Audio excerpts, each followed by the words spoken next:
يسعد فؤادي كلما ذكر الحبيب ترنما. ذاك الذي رب العلا صلى عليه وسلم. نبي رب العالمين الصادق الهادي الأمين الطاهر الدمث الذي للحق صار معلما. للحق صار معلما. ذاك الذي رب العلا صلى عليه وسلم. صلى عليه وسلم.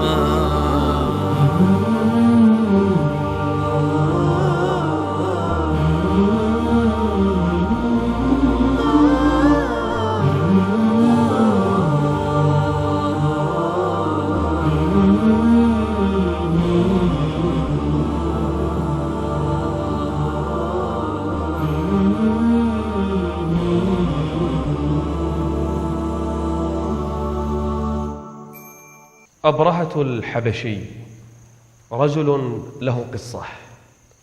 لما رأى هذا الرجل أن الناس كلهم يحجون إلى الكعبة، إلى بيت الله الحرام، لم يقبل بهذا الأمر ولم يرضى به. حاول أن يصرف الناس عن الكعبة لكنه ما استطاع، فقرر أن يبني كنيسة عظيمة كبيرة ليحج الناس إليها. وما درى ذلك المسكين أن هذه الكعبة ليست أي بناء. هذه الكعبة بنيت بأمر الله جل وعلا، بناها إبراهيم الخليل ليكون أول بيت لعبادة الله. إن أول بيت وضع للناس للذي ببكة مباركا وهدى للعالمين.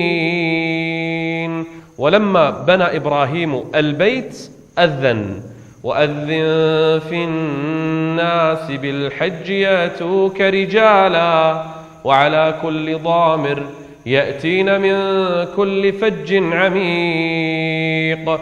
غاض أبرهة ما رأى من حج الناس من كل الدنيا إلى هذه الكعبة، فبنى كنيسة كبيرة عظيمة سميت القليس. وهذه الكنيسة لما بناها هذا البناء الذي ما بني قبله مثله، أرسل إلى النجاشي الذي يحكم ذلك المكان، قال: أيها الملك، إني قد بنيت لك كنيسة لم يبنى قبلها لملك قط مثلها، وإن هذه الكنيسة سوف أدعو الناس لحجها. وفعلا أرسل في الأمصار أن الناس يحجوا إلى هذه الكنيسة في كل واد، في كل قرية، في كل مدينة. أرسل رسولا يدعو الناس للحج ولزيارة هذه الكنيسة.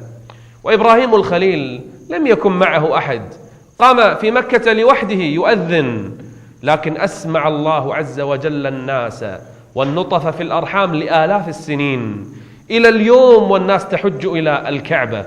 أما ذلك الرجل الملقب بإبرهة لما بنى الكنيسة وأرسل الناس ينادون بالحج إليها وصرفهم عن الكعبة، غضب العرب من هذا، فأرسل ذهب أحدهم إلى تلك الكنيسة ودخلها ليلا إذ لم يكن أحد يحرسها، تسلل إليها.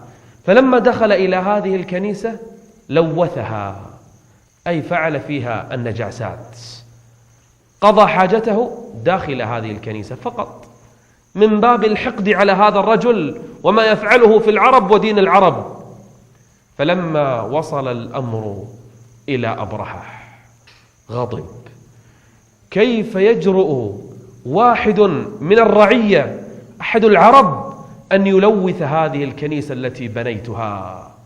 غضب غضبا شديدا، فأرسل في جيشه أنه عازم على هدم الكعبة. كيف يتجرؤون؟ أولا لا يزورونها ويزورون الكعبة، ثانيا يجرؤ واحد من العرب أن يأتي ويلوثها، فأرسل في الناس أن أبرهة عازم على هدم الكعبة، وجيش الجيوش وعبأها، واستعد أبرهة لذلك الفعل العظيم الذي ما كان يدري ما عاقبته. قد سار الأشرم للكعبة وأتى بالفيل ليهدمها، لم يدرك حجم جريمته، لم يعلم سوء مغبتها، لم يعلم سوء مغبتها، لم يعلم سوء مغبتها. خرج أبرهة بجيش عظيم عرمرم قاصدا مكة لهدم بيت الله عز وجل الكعبة. سمعت القبائل والعرب بهذا، قام في وجهه رجل من ملوك اليمن اسمه ذو نفر، واجتمعت معه بعض القبائل ليقاوموا أبرهة وجيشه، لكن أبرهة هزمه وانتصر عليه وأسره، فقال له ذو نفر: يا أبرهة أتقتلني؟ فلعله يكون لك خير مني، أبقني عندك. فأحكم وثاقه وأسره، وانطلق أبرهة يسير في الجزيرة إلى الشمال قاصدا مكة المكرمة، فنزل في مكان يسمى خثعم، فقام إليه نفيل الخثعمي وجمع بعض القبائل يقاومونه، فالعرب لم تكن ترضى أحد يقترب من مكة أو يعترض للكعبة، فقام إليه نفيل الخثعمي في بعض القبائل فهزم وانكسر، فمسكه أبرهة يريد قتله، قال: لا تقتلني، فلعلي أكون دليلك إلى مكة، وهذه القبائل ستسمع لك وتطيع. فأسره أيضا أبرهة وانطلق بالجيش حتى وصل إلى ثقيف. فلما وصل ثقيف خرجت له ثقيف تبايعه، قالوا له: نحن عبيدك ولك علينا السمع والطاعة، نسمع لك ونطيع، وهذا البيت الذي عندنا ليس هو الكعبة، إنما هو بيت اللات، وكان صنما يعبد، فإن أردت كنا لك طائعين، ونرسل لك ومعك من يدلك إلى الكعبة وإلى مكة. فتجاوز عنهم أبرهة وأرسلوا معه رجلا يسمى أبو رغال، فوصل إلى مكة، وفي الطريق نزلوا في منطقة تسمى المغمس قبل مكة، فلما نزلوا فيها أنزل الله عذابه على أبي رغال وهلك، وكانت العرب ترجم قبره، الدليل إلى مكة.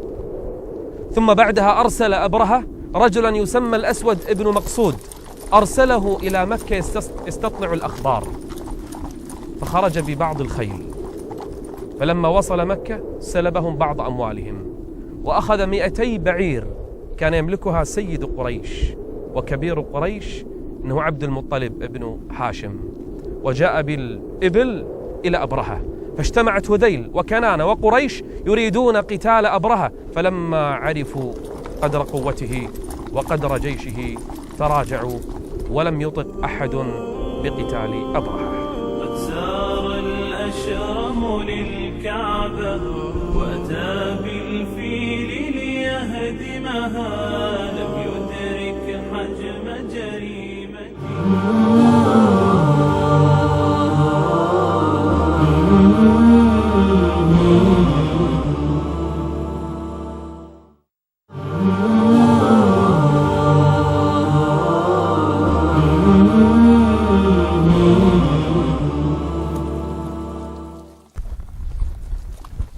أما أبرهة فقد أرسل رجلا اسمه حناطة الحميري، أرسله إلى قريش فيسألهم: إني لا أريد بكم حربا ولا حاجة لي بدمائكم، إنما أردت هدم الكعبة، فخلوا بيني وبينها. فجاء حناطة الحميري إلى قريش وسأل عن سيدها عبد المطلب، فجلس عنده وأخبره بالخبر، فقال له عبد المطلب: ونحن لا حاجة لنا بحرب أبرهة، أما هذا البيت سنخلي بينه وبينه. قال: فإنه يريد أن يكلمك. فخرج عبد المطلب وتوجه إلى معسكر أبرهة. سأل أول ما دخل عن رجل اسمه ذو نفر الذي اعتقل، الذي أسر، وكان صديقا لعبد المطلب، فجلس معه فقال: يا ذي نفر، هل لك أن تشفع لنا عند أبرهة؟ قال: وما يغني رجل أسير مثلي، ماذا أصنع؟ أنا رجل أسير، قد يقتلني اليوم أو يقتلني غدا، لكن عندي صديق هو سائس الفيل. وكان أبرهة قد أخرج فيلا ومعه سائس، وهذا السائس اسمه أنيس. قال: سوف أكلمه ليشفع لك عند أبرهة. فذهب ذو نفر إلى سائس الفيل وأخبره أن عبد المطلب رجل شريف في قومه يطعم الناس والمساكين في السهل والجبال، فاشفع له عند أبرهة. فذهب أنيس إلى أبرهة وأخبره بالخبر وشفع له أن سيد قريش يريد أن يكلمك، وهو يطعم الناس في السهل والوحش والجبال، وهو يريد أن يدخل عليك. فأذن أبرهة أن يدخل عليه عبد المطلب.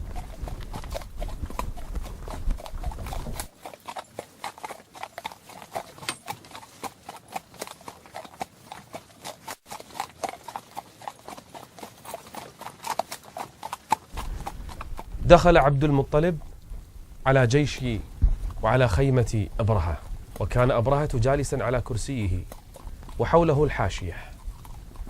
فلما رآه أبرهة استعظمه وأعطاه هيبته ووقاره، فكره أبرهة أن يكون جالسا على الكرسي وعبد المطلب يجلس على الأرض على البساط تحته. فقام أبرهة من كرسيه وجلس على البساط مع عبد المطلب، والهيبة تعلوه، فهو سيد قريش وهو كبيرهم. وكان بين أبرهة وعبد المطلب ترجمان، فلا أحد يعرف لغة الآخر. قال أبرهة للترجمان: سله ما حاجته؟ قال: إن أبرهة يسألك ما حاجتك؟ قال: إن لي 200 من الإبل أصابها صاحبك، فسل الملك يرجعها إلي. فقال الترجمان لأبرهة: طلب عبد المطلب. فقالت أبرهة للترجمان: قل له إنني عندما رأيته أعجبت به وأعطيته قدره وهيبته، ولكنه لما طلب مني طلبه زهدت فيه. قال عبد المطلب: لما زهدت بي؟ قال: جئت تسألني وتطلبني 200 من الإبل وتترك بيتا هو دينك ودين آبائك وأجدادك لا تكلمني فيه. تسألني 200 من الإبل وتترك بيتا أريد هدمه. قال عبد المطلب: أنا رب الإبل وللبيت رب يحميه ويمنعه. فقال أبرهة: ومن يمنعني من البيت؟ قال عبد المطلب: أنت وذاك، إن منعك شأنك وربنا جل وعلا. فإذا بعبد المطلب يأخذ الإبل ويرجع، وأسرع إلى قريش يقول لهم: اخرجوا فإن الرجل عازم على هدم الكعبة واستباحة الحرم. فخرج الناس يهربون إلى شعف الجبال وإلى الشعاب، يهربون بنسائهم وأطفالهم. وجلس عبد المطلب ماسكا حلقة الكعبة يدعو الله جل وعلا أن يحمي بيته. اللهم إن العبد يمنع رحله فامنع حلالك، لا يغلبن صليبهم فمحالهم غدوا محالك، إن كنت تاركهم وقبلتنا فأمر ما بدالك. ثم أمر الرجال أن يخرجوا، وخرج الناس من مكة، وفرغت مكة والكعبة حولها من الناس ينتظرون قدوم أبرهة وجيشه. فالله للطير قد أرسل كي ترميهم بحجارتها، فالله للطير قد أرسل.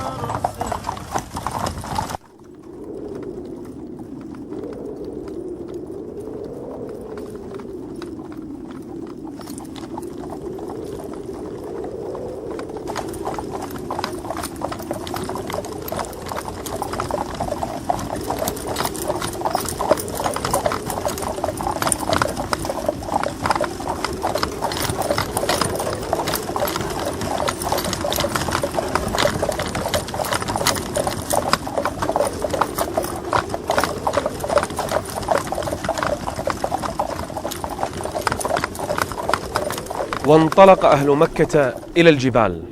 انطلقت قريش كل منها ذهب بأهله وصبيانه إلى الشعاب والجبال يستغيثون الله عز وجل أن يحمي بيته وحرمه، وخلي الحرم ولم يبق أحد يحمي بيت الله جل وعلا. في صبيحة ذلك اليوم انطلق أبرهة بعد أن عبأ جيشه وعده لهدم بيت الله الحرام، معهم الفيل الذي أتوا به ليهدم البيت، واسم هذا الفيل محمود. وانطلق الجيش، جيش أبرهة، باتجاه الحرم، وفيهم نفيل الخثعمي الذي كان قد أسر وهو يعرف حق الحرم وعظم الحرم، فجاء إلى الفيل وتكلم في أذنه وقال: يا محمود، أبرك أو ارجع من حيث جئت راشدا، فإن هذا حرم الله. ثم فر نفيل إلى الجبال مع أهل قريش وهم ينظرون ما الذي سيحل بأبرهة وبجيشه. إنهم ينطلقون لهدم بيت الله الحرام، أول بيت وضع للناس، أعظم بقعة في الأرض، هذه البقعة التي حرمها الرب عز وجل. انطلق أبرهة بغروره وكبريائه، معه الجيش ومعه الفيل، لكن الفيل برك في مكانه. حاولوا أن يقيموه فلم يستطيعوا، ضربوه، صاحوا عليه لكنه لم يقم. وجهوه باتجاه اليمن فتحرك، باتجاه الشام فانطلق، باتجاه المشرق فتوجه، وكلما وجهوه إلى الحرم إلى الكعبة إذا به يبرك ولا يتحرك من مكانه. بدأ الرعب يدب في الجيش. ما بال هذا الفيل يتوجه إلى أي مكان إلا إلى بيت الله الحرام؟ ما الذي حدث؟ ما الذي جرى؟ فجأة أظلمت السماء، نظر الناس والجيش حتى الذين في الجبال إلى السماء، فرأوا مجموعات عظيمة كبيرة تغطي السماء، مجموعات من الطيور، طيرا أبابيل غطت السماء كلها. ففزع أبرهة وفزع جيشه. ما الذي جاء بهذه الطيور وبهذه الكميات الكبيرة وبهذا القدر العظيم الهائل؟ من الذي أرسلها؟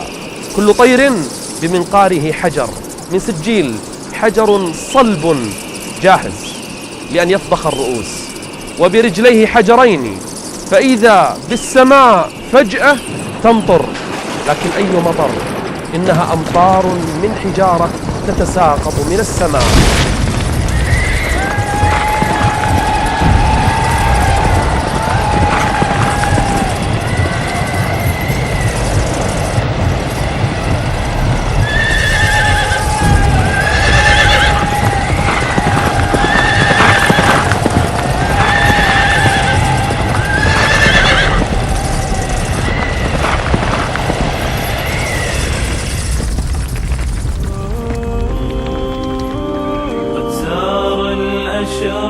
للكعبة وأتى بالفيل ليهدمها، لم يدرك حجم جريمته، لم يعلم سوء مغبتها، لم يعلم سوء مغبتها، لم يعلم سوء مغبتها. فالله لطير قد أرسل كي ترميهم بحجارتها، فالله لطير قد أرسل كي ترميهم بحجارتها، حتى صاروا مثل العصف المأكول بفعل إصابتها، حتى صاروا مثل العصف المأكول بفعل إصابتها.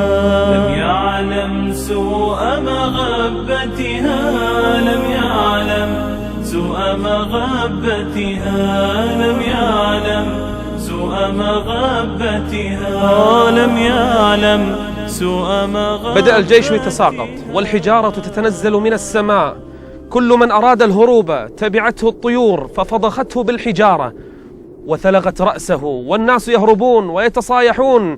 الآن بدأ أبرهة يتساقط، بدأ جيشه يهرب يمنة ويسرى، وأهل مكة ينظرون ويدعون الله أن ينجيهم وأن ينجي بيته. وأبرهة يهرب من تلك الساحة لا يعرف أين الخلاص. هرب أبرهة، هرب بعض الناس، ومن مات مات، ومن قتل قتل، ومن هرب هرب، حتى أن أبرهة في الطريق وهو في طريقه هاربا راجعا إلى بلده بدأ جسمه يتساقط شيئا فشيئا، أصابعه تتساقط من على يديه، جسمه يتقطع، وما إن وصل إلى بلده حتى هلك صريعا. أهلك الله عز وجل أبرهة وجيشه، ومن بقي كان عبرة لمن مات ومن بقي. وهكذا دمر الله عز وجل أبرهة وجيشه، كما قال الله عز وجل: ألم تر كيف فعل ربك ألم تر كيف فعل ربك بأصحاب الفيل ألم يجعل كيدهم في تضليل وأرسل عليهم طيرا أبابيل ترميهم بحجارة من سجيل فجعلهم كعصف مأكول فضخت رؤوسهم وتقطعت أجسادهم وفر منهم من فر هاربا. هكذا يحمي الله عز وجل بيته وحرمه. نعم، للبيت رب يحميه، ومن يرد فيه بإلحاد بظلم نذقه من عذاب أليم. هكذا كان الأمر عبرة لأهل مكة ومن حولهم ليعرفوا قدر حرمة هذا البيت الذي شرفه الله عز وجل.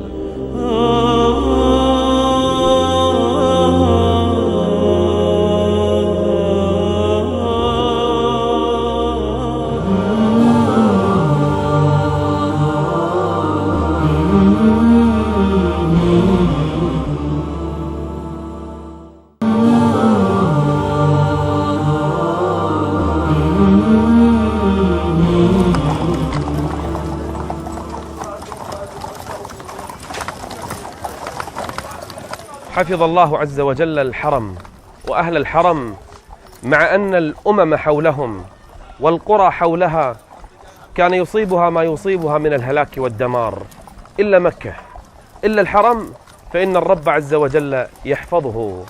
أولم يروا أنا جعلنا لهم حرما آمنا ويتخطف الناس من حولهم أفبالباطل يؤمنون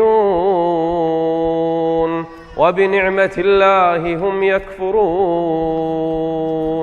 سيد مكة عبد المطلب ابن هاشم كان عنده 10 من الأولاد و6 من البنات. نذر نذرا أنه إذا أعطاه الله عز وجل 10 من الذكور يمنعونه، أي يبلغون قوة ومنعة يمنعونه ويعينونه، فقد نذر لله أن يذبح واحدا للآلهة. انظروا للنذر كيف أوصلتهم الشياطين إلى هذا، أن ينذر للآلهة أن يذبح واحدا من أولاده. وهذه مصيبة وهذه كارثة، أن يذبح الإنسان ولده للآلهة.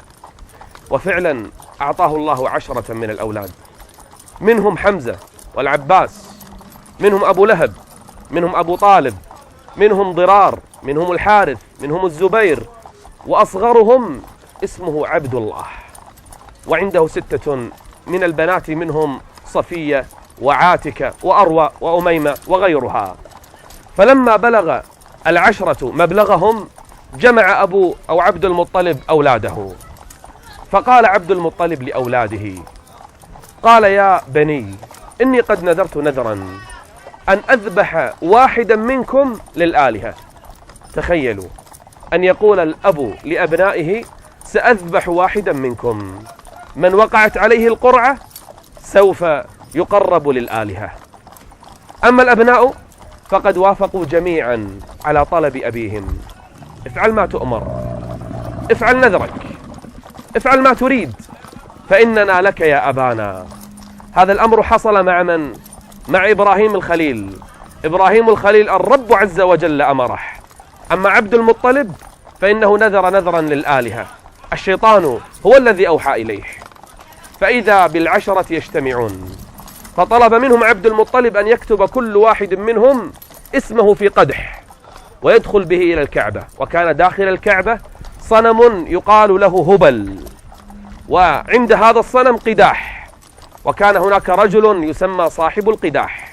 دخل إليه عبد المطلب وأخبره بنذره بأنه سيذبح أحد أولاده، وكل منهم قرب قدحه لهبل ولصاحب القداح ليضرب القدح بالقدح. فخرج القدح على من؟ على أصغر أبناء عبد المطلب وأحبهم إليه، وهو عبد الله ابن عبد المطلب. لقد حزن عبد المطلب أن خرج القدح على هذا الابن، فإنه أكثر ابن كان يحبه وهو أصغرهم سنا. وكان عبد المطلب عند ضرب القداح يدعو هبل داخل الكعبة. فلما استقر الأمر على ابنه عبد الله لم يكن هناك بد إلا أن ينفذ نذره. أخذ السكين وجر ابنه عبد الله ليذبحه، فإذا بأهل قريش ينظرون، وقاموا من نواديهم وفزعوا ونظروا إلى عبد المطلب. قالوا: ماذا تصنع؟ قال: أوفي بنذري. قالوا: وأي نذر هذا؟ قال: أذبح عبد الله، فإن القدح وقعت عليه وهذا نذري. قالوا: إن فعلت هذا لا يزال الناس تفعل مثل ما تفعل. فألحوا عليه ألا يفعل. قال: سأفعل. ومشى لينحر ابنه، فقام إليه الأشراف وقام إليه سادة قريش، بل حتى بنوه قاموا إليه يمنعونه. قالوا: لا تفعل حتى تعذر فيه. قال: وكيف أعذر فيه؟ قالوا: هناك عرافة في الحجاز عندها تابع، يعني شيطان من الجن، اذهب إليها وسلها، فإن أمرتك أن تذبح هذا الابن فافعل، وإلا فافعل ما تأمرك به. فإن فعلت هذا أعذرت، وإلا فديناه بجميع أموالنا. فإذا بعبد المطلب يقتنع بأمرهم ورأيهم ويسير بابنه عبد الله وبعض أهل قريش إلى الحجاز، إلى عرافة الحجاز.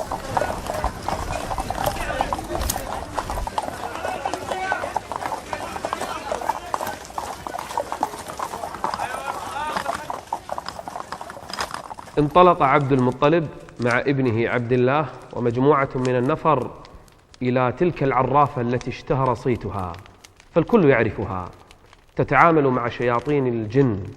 إنها عرافة معروفة في الحجاز.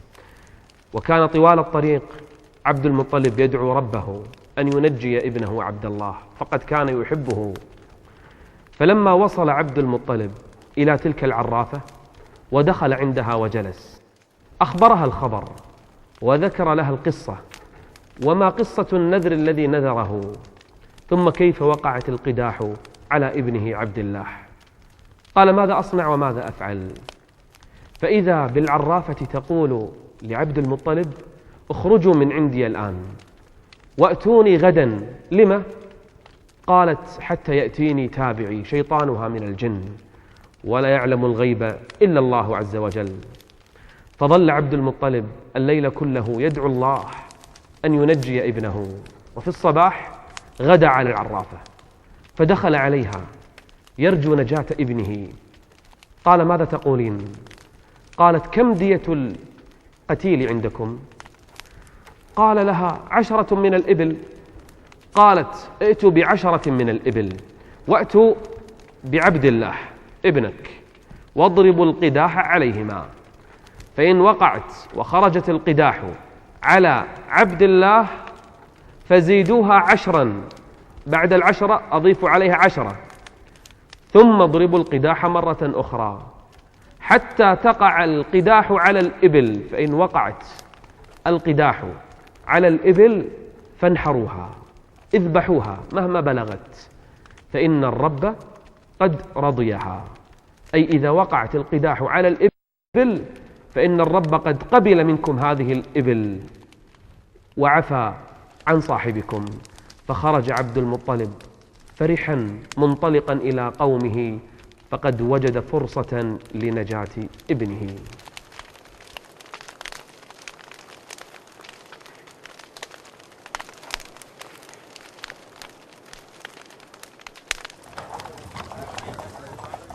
رجع عبد المطلب من الحجاز معه ابنه عبد الله لينفذ وصية العرافة، وأخبر قريش بما أخبرته به العرافة، فجاء ب10 من الإبل وابنه عبد الله عندهم، فجاء بالقداح وضرب القدح، فإذا بالقدح يخرج على ابنه عبد الله، أي مرة أخرى لا بد من ذبحه. فجاء ب10 من الإبل أخرى صارت 20، فضرب بالقدح فخرجت على عبد الله، فجاء ب30 وب40 حتى أوصلها لل100، فضرب بالقدح فإذا بالقداح تخرج على الإبل. هنا فرح الناس وفرح بنوه وفرح أهل قريش أن الآلهة بزعمهم رضيت ب100 من الإبل. أما عبد المطلب فإنه لم يرضى. قالوا ولم؟ قال حتى أضرب بالقدح مرة أخرى لأتأكد ولأتثبت أن الآلهة رضيت بهذا، فضرب بالقدح مرة أخرى فخرجت القدح على الإبل، ففرح الناس. قال لن أرضى بهذا حتى أضرب بالقدح مرة ثالثة، فضرب بالقدح مرة ثالثة فخرجت على الإبل، ونجى الله عز وجل عبد الله ابن عبد المطلب. ومن شدة فرح عبد المطلب بابنه عبد الله ذهب إلى سيد بني زهرة، وهو رجل اسمه وهب ابن عبد مناف ابن زهرة وهو سيدها. جاء إليه فقال أريد أن أخطب ابنتك آمنة، وكانت أشرف امرأة في مكة وسيدة نساء مكة بنت وهب. قال أريد أن أخطبها. قال لمن؟ قال لابني عبد الله. فكان الفرح فرحين، نجى الله عز وجل عبد الله ابن عبد المطلب ثم زوجه بسيدة نساء مكة آمنة بنت وهب، وأبوها سيد بني زهرة. لكن الزواج لم يدم كثيرا، ما إن حملت آمنة بنت وهب من زوجها عبد الله بن عبد المطلب إلا قدر الله عز وجل أن يتوفى عبد الله. مات عبد الله ولم ير ابنه من آمنة. هكذا هو قدر الله عز وجل أن ينجي هذا الرجل حتى يتزوج هذه المرأة. فلما حملت وأدى مهمته هنا توفاه الرب عز وجل.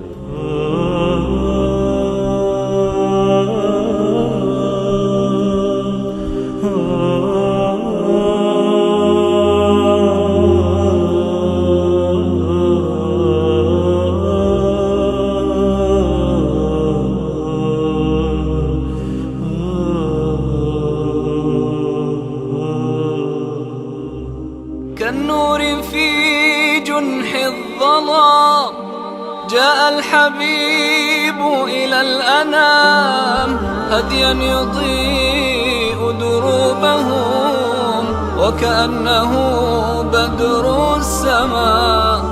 كالنور في جنح الظلام جاء الحبيب إلى الأنام، هديا يضيء دروبهم وكأنه بدر السماء. لمحمد خلق عظيم وبحبه من لا يهيم، والله جل جلاله صلى عليه وسلم. لمحمد خلق عظيم وبحبه من لا يهيم، والله جل جلاله صلى عليه وسلم، صلى عليه وسلم. ذاك الذي رب العلا صلى عليه وسلم، صلى عليه وسلم.